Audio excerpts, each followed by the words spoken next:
It's been a while since she's been here, but we thank the Lord she's feeling a little bit better. She's still not 100%, but she came anyway. So appreciate everyone being here this morning. Thank the Lord for the good news for Cody and Ariel, that she didn't have to have that surgery that they thought she was going to have. And so thank the Lord they said she's back home. And so we praise the Lord for that. If you have your Bible, it's probably going to be just a little bit different this morning, but still along the same lines, just a little bit different, because I'm going to do just a touch of speculating this morning, just because we don't really have a ton of details, but I'm just going to give you some of the things that I think about. But if you have your Bible, turn to Matthew chapter number, I believe it's 28. Yeah, Matthew 28. And we're going to look in verse number 11. I know we've taught the last two weeks on the resurrection, and it's funny because I thought about it every time I've walked back. I'm like, I've talked a lot about the resurrection, but I haven't talked a lot about Jesus while I'm talking about the resurrection. I think everyone that's been in the class for a while kind of understands, how I've been doing things and how we've been talking about the different people around. But just like when we studied the cross, we talked about all the people that were around the cross and the reason why Jesus went to the cross, and then we got to Jesus on the cross. And so we're going to try to get that today, because obviously the most important part of the resurrection is the fact that Jesus was that Jesus was not there after 3 days. He resurrected. And so, but what I want us to start out looking at is in Matthew chapter 28, verse number 11. It says, "Now when they were going, behold, some of the watch came into the city and showed unto the chief priest all the things that were done. And when they were assembled with the elders and had taken counsel, they gave large money unto the soldiers, saying, Say ye, his disciples came by night and stole him away while he slept. And if this come to the governor's ears, we will persuade him and secure you. And so they took the money and did as they were taught, and this saying is commonly reported among the Jews until this day." So we'll stop reading right there, but you're gonna notice right here that again, now we're back to the Pharisees and the chief priests and the elders and stuff. But you're gonna notice right there that those men that were sent to guard the tomb, those men that were sent to go and watch the tomb, we know that from the previous chapter in chapter 27. Verse 63 saying, "Sir, we remember that the deceiver said while he's yet alive, After 3 days I'll rise again. Command therefore that the sepulchre be made sure until the third day, lest his disciples come by night and steal him away. Say unto the people, He is risen from the dead, so the last there shall be worse than the first. Pilate said unto them, Ye have a watch, go your way, make it as sure as you can. So they went and made the sepulchre sure, sealing the stone and setting a watch." So we know that they went and they sealed the stone with the Roman seal, saying, this cannot be broken. And they set the watch, and we know that when the angels came down, that the people who were watching were as dead men. They weren't dead men, and I believe that they couldn't do anything. They couldn't do anything. It was almost like they were paralyzed. But yet they saw what was going on. And so because of that, God is going to allow them to be a witness to what was going on. And if you think about, can you imagine, if you think about, can you imagine the Pharisees and these chief priests? It's one of those things where, Brother Croft, you ever start something and you get in the middle of it and you realize you're wrong, but you started it and you just don't want it. You just keep going in it. And sometimes you're like, whether it's a job or whether it's just anything, sometimes you get started and you're going down through there and you're like, man, this is just not right. What I'm doing is not right. But because of pride, a lot of times, I know in my own life, sometimes it's just pride that keeps me from just saying, okay, all right, you know what, I was wrong here. I was wrong, and I want y'all to forgive me, and I was wrong. And it's a hard thing. If you think I'm not telling the truth right there, my wife's sitting back there. She'll testify that it's a hard thing. It's a hard thing for me to admit I'm wrong, Miss Jimmy. And sometimes I'll know it, and I'm like, well, I'm just, I'd rather just not say I'm wrong. So you just kind of keep going. I mean, the greatest example of that in my mind has to be these Pharisees and these chief priests. The fact that had they just stopped and looked at the scriptures, the Old Testament scriptures that they were supposed to be knowledgeable in, and then realized that, again, like I said when we were studying on the cross, how Jesus checked box after box after box after box, and then they come to the point of the resurrection, and even though the disciples, which we talked about, didn't understand, they did understand that Jesus was talking about it, and yet here they're going to have undeniable proof by these witnesses, and instead of just saying, you know what, I was wrong. I thought he wasn't who he said he was. We should have known better. Whenever we put him on trial before the Sanhedrin, and we had to make up witnesses against him, we should have known better then. And then we sent him to Pilate, and Pilate couldn't find a fault in him, and then sent him to Herod, and Herod couldn't find a fault in him, and yet we said crucify him anyway, and just admit they were wrong. But here we have the resurrection. Jesus has resurrected, and we know the story, and we kind of looked at it the last couple of weeks. But Jesus has resurrected, and yet here are these people, and they're just continuing on. And they're like, all right, I'm gonna bribe these soldiers. I'm going to bribe these soldiers that were eyewitnesses to Jesus' resurrection. I'm going to bribe them, and if the soldiers get in trouble with the governor, we're going to bribe the governor. And so you have the setting, and we're gonna look at it eventually. I hope to get to it today, but we may not. But you have the setting of people denying the resurrection. People denying the resurrection. People denying that the resurrection truly happened. And so, like I said, they already had it in their mind that if it does happen, we're going to blame it on the disciples. They don't want the disciples to come stealing away. But then here in the passage saying, verse 13 saying, "Say ye, his disciples came by night and stole him away while he slept." And so they're like, look, I want you to say that we were derelict in our duty and we're supposed to be watching this tomb, but we fell asleep, and all of us fell asleep, not just one or two of us, and said, hey, you take these couple hours and the rest of us are going to sleep, and then wake one of us up, and then the next one that way we can watch all night long. That's not what they said. They said, just say we all fell asleep. Every one of us fell asleep, and yet, even though every one of us fell asleep, and his disciples came and took him away. Well, how are you going to know you were asleep? How are you going to know you're asleep? Again, for me, when I'm asleep, I'm out, and I get phone calls sometimes in the middle of the night. Still, Brother Croft. And I told him yesterday, Jake, I was sitting there with Greg. We were sitting with Greg and Greg's wife. And I said, look, I'm not responsible. Like 5 minutes after I wake up, if you wake me up out of a sound sleep, for the first 5 minutes, I am not responsible for what I say, because I am still not in my right mind. And so people call me and they're like, hey, I got a problem with my air compressor. And I'm like, and my wife's like sitting over there like, this is not good. And it just takes me a while to kick my brain in gear. And so they're like, hey, say this happened. Well, how do you know you're asleep?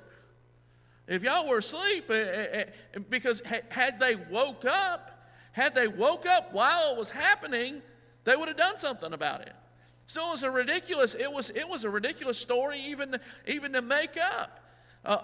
All they could say is, look, I don't know not the true story, but if they were going to make up a story, it should have said, hey, we fell asleep, we don't know what happened. We fell asleep, and the stone was there. We woke up, the stone was gone, and the body was gone, and we have no idea. But obviously, from all the way back at Jesus' trial, these chief priests and these Pharisees and stuff, they didn't have any problem with lying.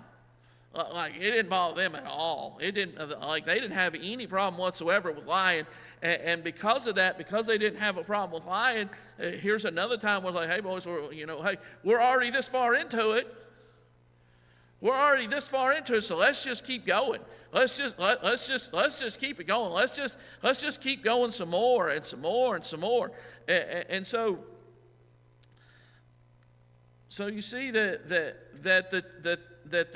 setting was they already set it up so that they could deny what, that Jesus was truly resurrected, even though they have eyewitnesses that came back and said, hey, this is exactly what we saw.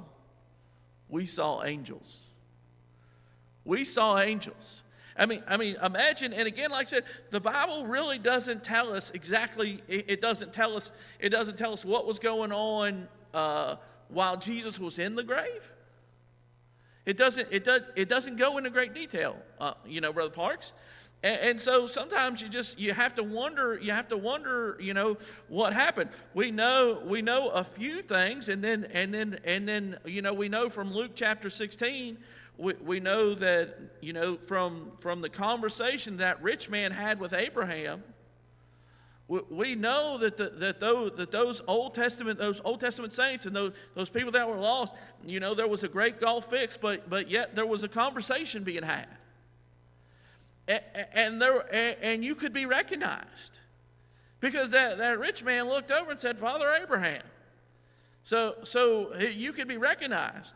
And then we have when Jesus was on the cross, and the thief on the cross, said, remember me. And Jesus said, today thou shalt be with me in paradise. So I got to thinking, I got to thinking about that, Brother Parks, and you got to think, what would it have been like? What would it have been like? Obviously, we don't, the Bible really doesn't tell us, and so we really don't know, but we do understand that they were there. And so you can imagine as Old Testament saints died, as they died, they're all, they were all looking for the Messiah. They're all hoping for the Messiah and hoping for him to come. And so as these Old Testament saints die, one comes and another one comes, and the question has to be asked, hey, what's going on up there? What's going on out there? I believe it's Ephesians talks about how that when Jesus ascended, he led captivity captive. And so you understand that, even though they were captive, they couldn't go anywhere, they couldn't do anything. They had, that's what they were. They were captive. And so I thought about how it must have been like, Brother Wayne, for those Old Testament saints to be down there, and then you have the prophets from the Old Testament. They show up and be like, tell us what God showed you. Tell us what God showed you. And Isaiah can go to explain what he said and everything. And then you have those 400 years of silence, basically. Those 400 years of silence, and if you think it was silence on earth, what do you think it was like down there for them? Is they're just captive. They're just captive. And then the New Testament starts, and Jesus is born, and things begin to change. And I thought about as those things begin to change again, as these saints pass away, they come down to paradise. And the conversation would have had to change. The conversation would have had to change. Say, hey, look, guys, I don't know what's going on, but something's going on. Something's going on. Herod's trying to kill all the young boys, and you're not going to believe this, but there's this guy named John the Baptist. There's this guy named John the Baptist, and he just stepped out on the scene. And when he stepped out on the scene, he's preparing the way for the Lord. And so I thought about that, and I thought how that they would hear this, and how that there would be some excitement being built up in paradise. And then eventually John the Baptist is beheaded, And now John the Baptist is down there, and now John the Baptist can give them a firsthand account that he saw the dove descended on Jesus, and that he was the one that pronounced, "Behold, the Lamb of God that taketh away the sin of the world." And they're like, "Tell us more, John, tell us more, tell us more, tell us more." And you can imagine the excitement that's being built up as they're hearing more, and they're like, finally it's him. Finally, the Messiah has come. And so I thought about, here's John, and John is giving his story, and then one day Lazarus dies. And here's Lazarus, and he's down there. He's down there in there, and next thing you know, Lazarus is telling his story, and he's like, "Me and my sisters were friends with Jesus, and everything." And then next thing you know, Lazarus is gone. Well, what just happened? I don't know. He was here, and he was telling us about Jesus, and he was telling us about all these wonderful things. And my sisters, they were so upset, and they're like, "Lazarus, we're doing all we can to get Jesus here." But he said, and I know they were, and I died. And then he was gone. He's down there, Brother Parks. Am I wrong? I mean, I know you're probably like, this is you speculating here. This is not me. But understand, what else would be going on down there? And so then I thought about, again, Luke chapter 16. Then I thought about Judas. Judas hung himself. And I can imagine from across that great gulf that was fixed, now from across that great gulf, Jake, I can imagine they heard Judas saying, "Innocent blood, innocent blood. I betrayed the innocent blood, innocent blood, innocent blood. I betrayed the innocent blood."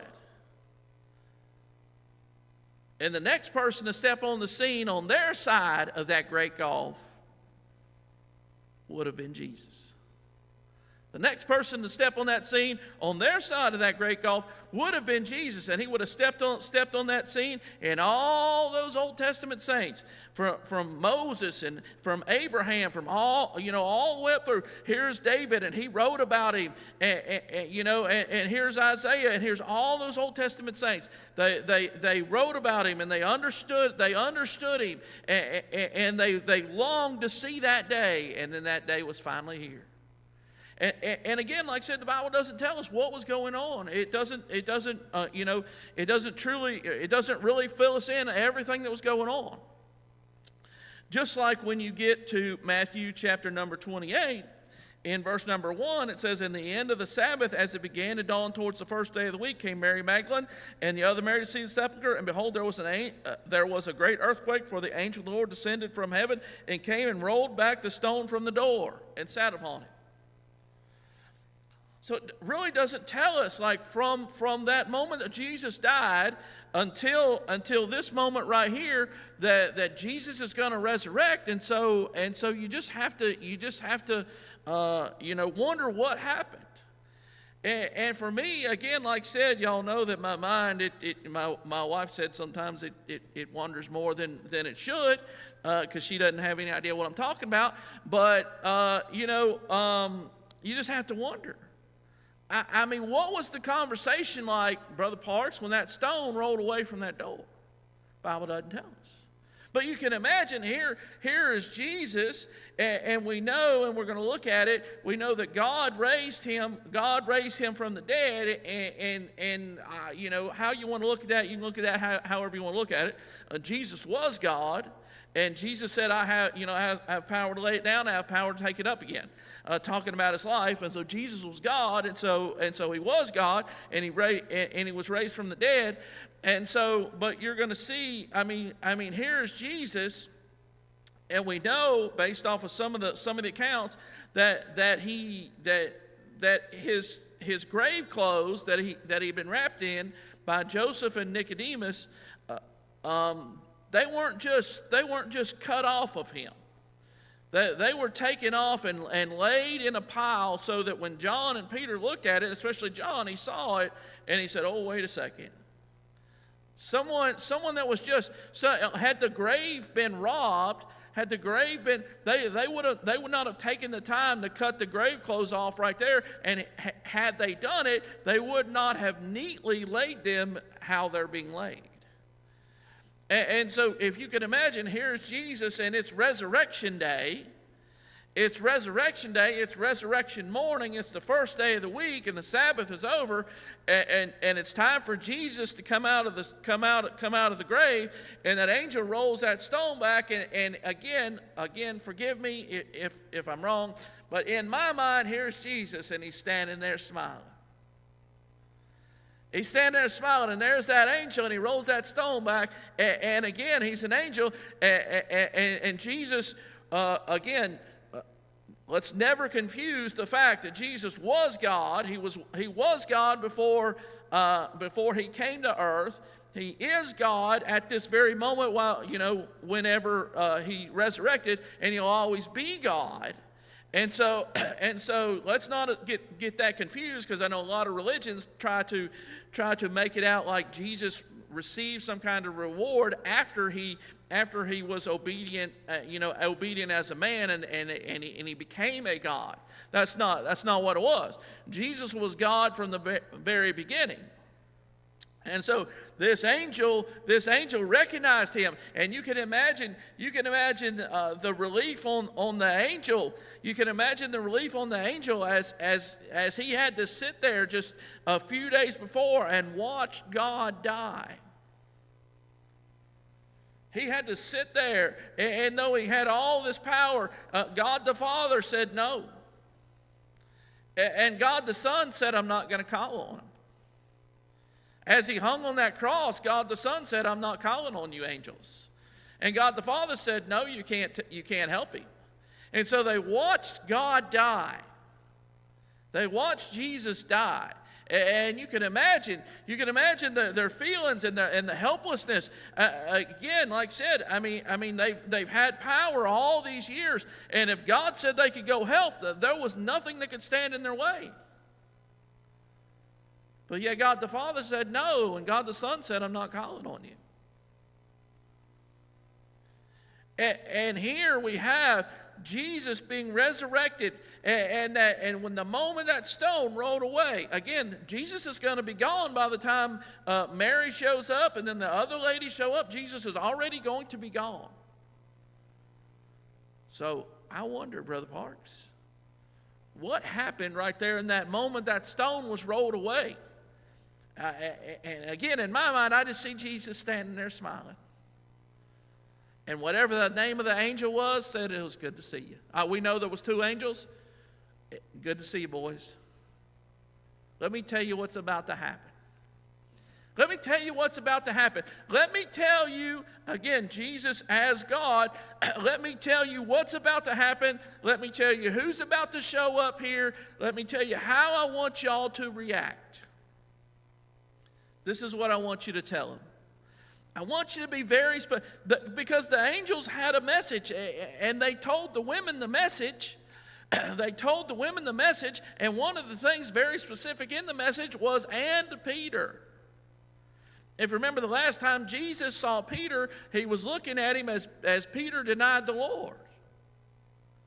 The last time Jesus saw Peter, he looked at him as Peter denied the Lord. And so the angels gave a very specific message to the women, and Peter. And we know from John that Mary goes and she finds John and Peter first. And so she actually delivers the message, even though she hadn't heard the message to go tell Peter. She just happened that John and Peter were together. And so Jesus explains to them very specifically what's going to happen. These are the women that's going to show up. These are the women that followed me. They followed me from Galilee, and they came with me to Jerusalem, and then they followed me as I made my march up the hill to the cross. They were there, and as I died on the cross, they were there. And again, like I said, Jesus being God, Jesus understood that those women came to the tomb and watched as he was buried. Jesus understood all of that. He understood all of that. And he said, these are the women that are going to come, and I have something special for all of them. I want you guys to talk to them. I want you guys to comfort them. I want you to say, hey, you seek the living among the dead. He's not here. He's risen. I want you to tell them that. I want them to be the ones to go and tell the disciples that I'm alive. And again, I talked about it, several weeks ago whenever the whole group was in here. But what a wonderful thing that Jesus did for those women, Miss Jimmy. What a wonderful thing that Jesus did for those women, that he honored those women that were so dedicated to him and loved him so much that even though he, in their minds, was dead, they still loved him and still wanted to do something for him, even though they in their minds felt like he could not do anything else for them. And God honored those women. If you think about it, the angels were there when Peter and John came. They're like, all right, step back, boys. We're not supposed to talk to Peter and John. Step back. Step out of the way. Let's just hold back right here. But then as soon as Peter and John go away and Mary shows back up, there are the angels. And Jesus had a very specific message to the angels of, this is what I want you to do for these women. I want you to tell them. I want you to comfort them. I want you to help them understand that the things that I said, the things that they heard, they're going to remember those words that I said those words, and let them know that I'm alive. Can you imagine? I know. When I first moved to Georgia, we had a guy that was in our church, and wasn't he like sheet over him? They thought he was dead in the morgue, Mr. Hammond. Wasn't he like they had moved him down? They had moved him in the hospital. They thought he was dead, Brother Croft. And they had him laying on the thing, had the sheet over him like he was dead, told the family, your husband is dead. And he sits up and they're like, what in the world's going on here?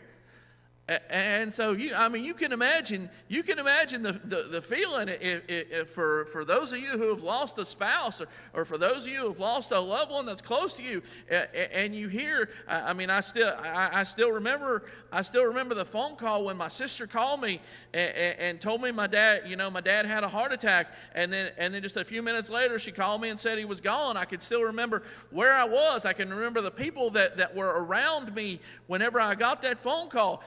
But can you imagine that 3 days later, again, that happened pretty quick. But you imagine 3 days later, he's already been buried and he's already in the tomb, and then someone says, hey, he's alive. And we know that he was dead, back to them disputing. Some people want to say, well, he wasn't really dead. He was just blah, blah, blah. I'm sorry, but you don't take a spear to the heart and blood and water flow out after a Roman soldier shoves a spear up under your ribs and pierces your heart, and blood and water flow out. Guess what? You're not recovering from that. Your heart gets cut open like that. If you don't, a lot of times, you hear from the doctors, they're like he had a massive heart attack, and had he been laying on the operating table when it happened, we couldn't have saved him. Had he been laying on, and again, a lot of times people go in for surgery, and the doctor does something in the surgery, and like, sorry, this happened while we were doing the surgery, and we couldn't stop the blood flow. We couldn't stop it. You take a Roman spear and stick it up in your heart. I don't care if you are in the best hospital in 2023. Once that Roman spear has sliced your heart and your blood has poured out, they're not bringing you back.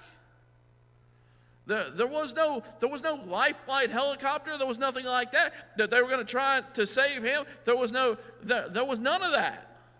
Jesus was dead. These women saw him die. They watched him die. They watched as Joseph and Nicodemus had that body. Again, Joseph and Nicodemus would have been able to say, hey, look, girls, guess what? Oh, he was still breathing. That's not what they said. They anointed his body for the burial. Joseph placed him in his tomb because he was dead. But now here we are 3 days later. We're 3 days later, and now Jesus has resurrected. And again, he did not appear to these women, to all these women first. But he allowed the angels to give the message that he's alive. Go tell the disciples.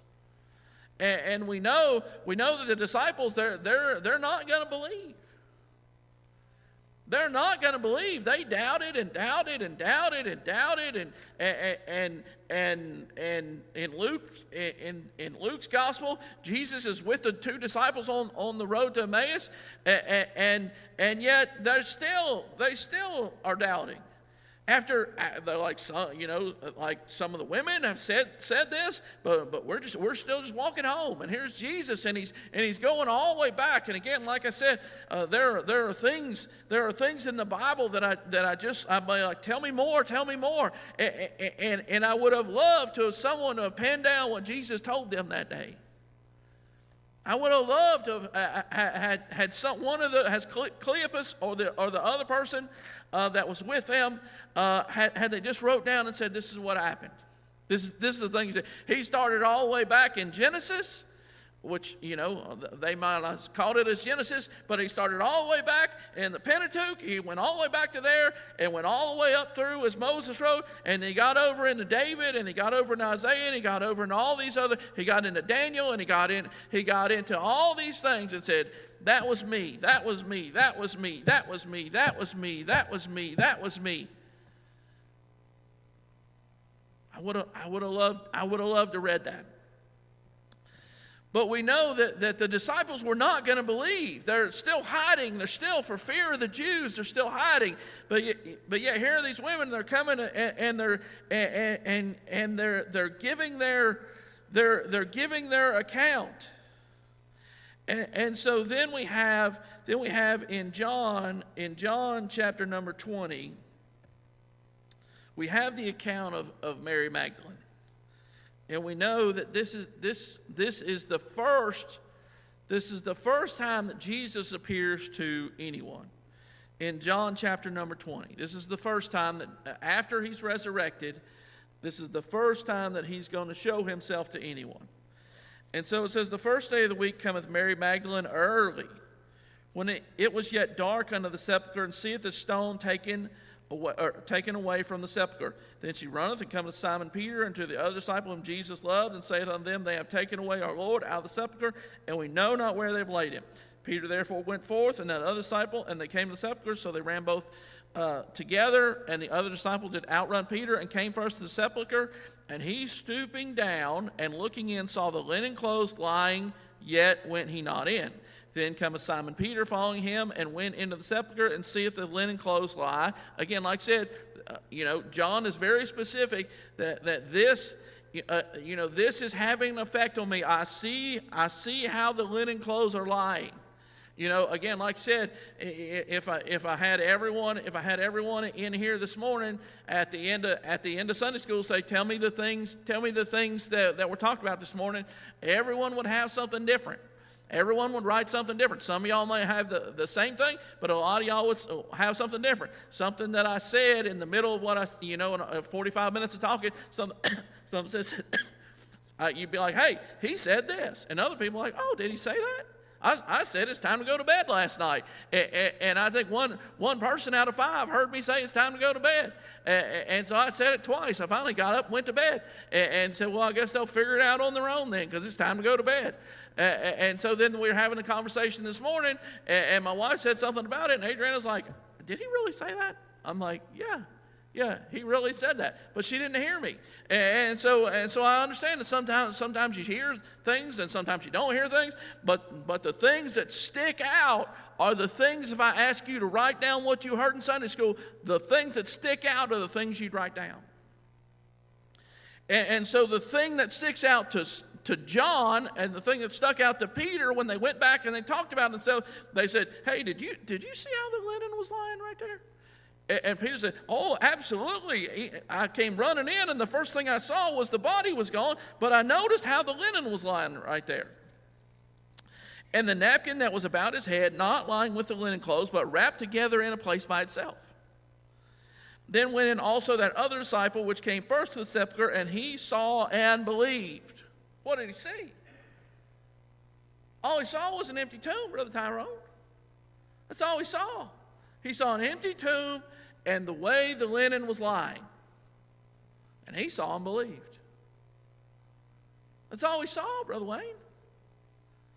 And we know from the next verse that it's going to say, for as yet they knew not the Scripture. But that's all he saw, Brother Tyrone. You know, Mary said he's gone, and the angels aren't there. The angels do not tell Peter and John, hey, he's not here, he's risen. They don't talk to Peter and John. Peter and John come in, look, and John sees, and he sees an empty tomb, and he sees, and John doesn't talk about it, but he would have saw he would have saw those guards paralyzed with fear and be like, hey, anybody home? They're just paralyzed with fear for what they saw and are seeing. We know off of what I read earlier what they are seeing. And so here's Peter and John sees and believes based off of just an empty tomb and the way the linen is lying. He said, that wouldn't lie that way. Only one person folds a napkin like that. Can you tell when someone's been there? Again, like I said, if you go to someone's house, they all have houses have specific smells. They have specific smells. They have specific ways they do stuff. And sometimes you can see something and be like, oh, so-and-so folded that. If you ever, and it happens like once every 3 years, but I don't fold towels like my wife and daughter fold towels. And so if I do it, Bub, you can tell, like, hey, wait a second, Sis and Mom didn't fold these towels. Somebody else folded these towels. You understand? And so I believe that while Jesus was with those disciples, Brother Croft, while Jesus was with those disciples, he folded a napkin in a certain way. And everyone looked at that and said, yeah, Jesus folded that napkin right there. Jesus folded that napkin right there. Jesus folded that napkin. And he did it so that one day John is going to walk inside a tomb and look and see an empty tomb and a napkin and say, hey, only one person folds a napkin like that. There's only one person alive. There's only one person alive that folds a napkin like that. And that's Jesus. And John saw and he believed that Jesus was alive because of seeing how the napkin was folded. I'll skip verse number 9. In verse number 10, the disciples went away again unto their own home. So they go back, and again, obviously this would have to be like sensory overload. Miss Jimmy, they're having to process what they just saw. John, if anybody saw Jesus die, it was John. Because we know he was at the cross. And Jesus had a conversation with John and said, take care of my mother. That's me paraphrasing, but you understand. Take care of my mother. And John took care of his mother. And so if anyone saw Jesus die, it was John. And now John is the first of the disciples to believe because of what he saw. And then we get to verse number 11, and we'll just get started. But in verse number 11 it says, now again the disciples have went their way home, but Mary stood without at the sepulchre weeping. So here's Mary. She's went and she's told Peter and John, and Peter and John, they took off and run. That's what it says in verse 4. So they ran both together. And Mary, she's a woman. She's not keeping up. She's probably exhausted because she already ran to find Peter and John. And she wasn't with them when they came. She was working her way. She was working her way back. And so she gets back, and out comes Peter and John. And it doesn't even say that they had a conversation with her. In my mind, you'd have thought that John would have been like, hey, look, he's alive. Hey, look, I'm telling you, I don't understand it. I misunderstood the scriptures. I misunderstood all his teaching. I misunderstood all this stuff. But I'm telling you, he is alive. Go in there and look at that napkin. Go in there and look at that napkin and tell me who else folds a napkin except Jesus like that. There wasn't a conversation between John and Mary or Peter and Mary. They don't have that conversation. So here's poor Mary, who's not about to be poor Mary. She's about to be the most privileged person that as she is going to be the one that Jesus shows him to first. Everyone wants to be first. I don't care if it's you want to be first at the supper line over there when it's time to eat, because if you're not first, second, or third, you ain't getting no Zaxby's chicken whenever we have dinner over there. If you ain't first, second, third, all the Zaxby's chicken's gone, and then you're stuck with Kentucky Fried Chicken. But I mean, you just want to be first. You know, I want to be first. I want to be first in line. I want to be first to go. I want to be first. A lot of times I want to be first because I want to be the first one to leave. And so you want to be first.